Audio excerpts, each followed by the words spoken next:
welcome to this video and my channel, My Dirty Little Hands. I have been swatching little mini ink pads so that I know what color they actually are, because some of them are really off on the plastic versus the color.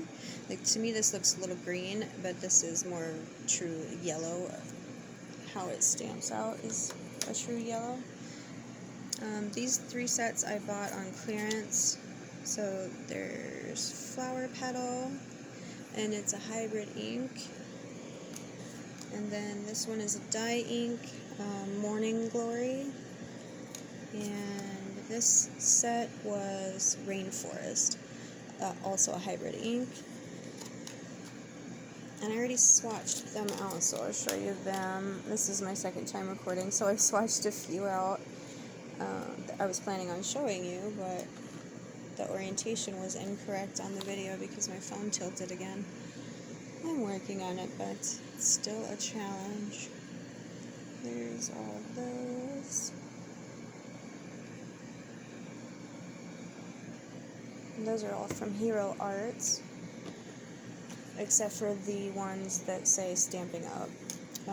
There is, these 3 are from Stampin'up. And I have Pool Party. I actually have 2 Pool Parties. Daffodil Delight and Grapefruit Grove. I received these free from a crop last year, or last spring, actually. I always say last year, but I forget. We have 2 of them a year, so it's always last season rather than last year. I'm going to go ahead and show you guys how I do this real quick. It's a fairly simple process, but if I could save you any trouble, learning how to get it to work for you, then that's great.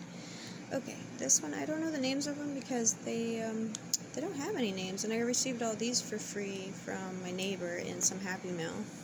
This set, all the ones that say Rubber Stampede. And I've just been going direct to paper from the stamp pad and then kind of swiping it so that I get a good swatch.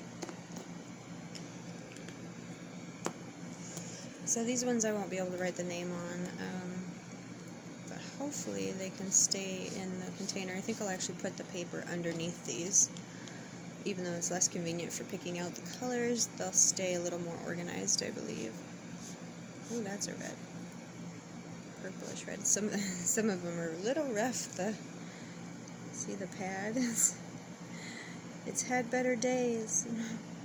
I don't know if it's focusing on that really well or not. It's hard to see around the holder. There it goes. But we will make that work still. Yes, I will. Oh, that's a pretty color. I didn't see that coming. Some of the lids are very different than the color that's on the inside. I don't know if they got mixed up or what, but that's definitely blue rather than red.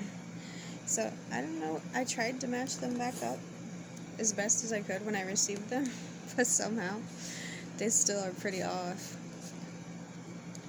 I imagine the lids got lost over time. Oops, I am bumping that horribly. Let me see if I can get it to stop doing whatever it's doing with the focus there.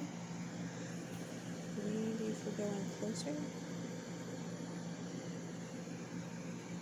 Nope, now it's stuck in a fuzzy situation. Okay. Excuse me while I play with this for just a second, see if we can get it to focus. There we go. That's better.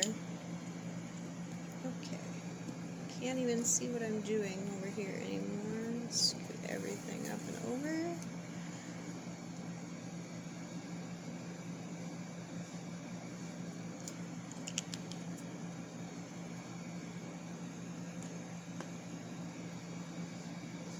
Oh, this one's getting really dry. I remember I used it in one of the journals because I loaned out a very large portion of my crafting supplies to a friend, so I didn't have all my inks for a little while, and I was trying to build a journal without ink. It was a challenge, and then I remembered that I had these and dug them out and used them to distress the edges of pages, cards, and ephemera.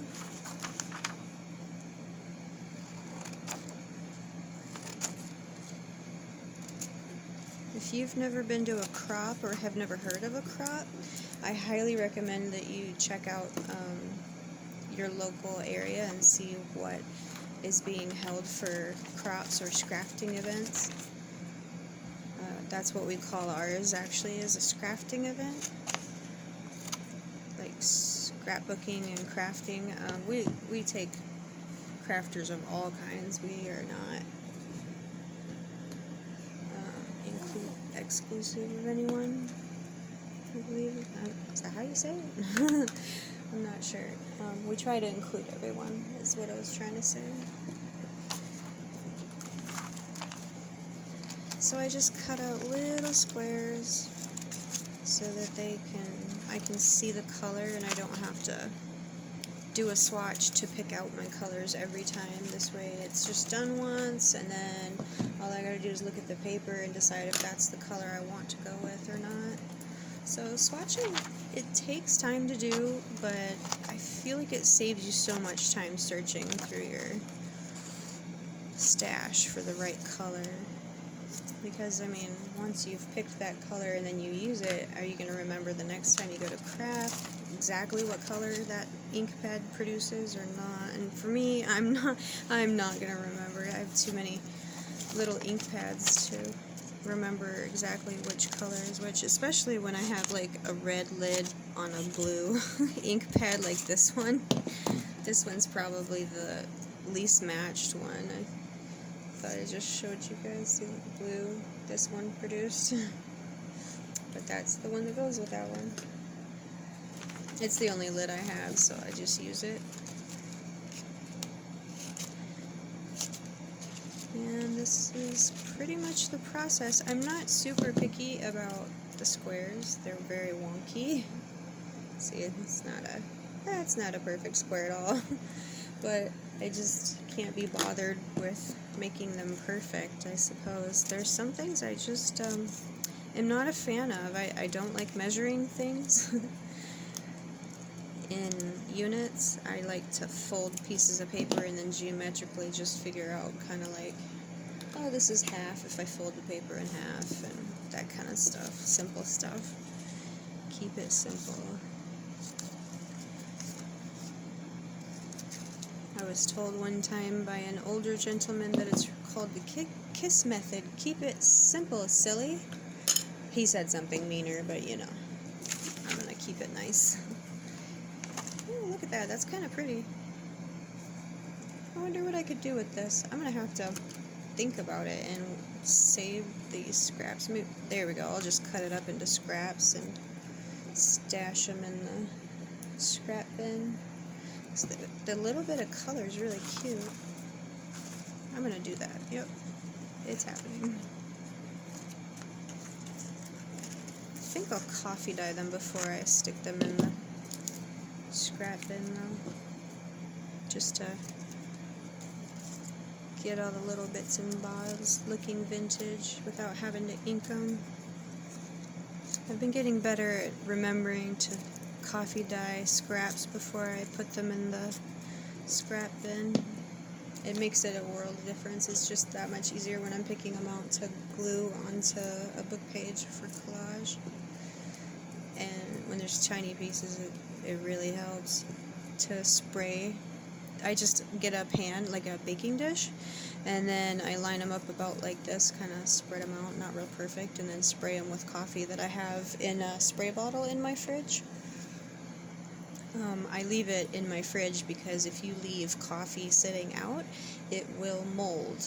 Ask me how I know. Good times. Anyway, that's it for this video. Till I see you guys the next time. Bye!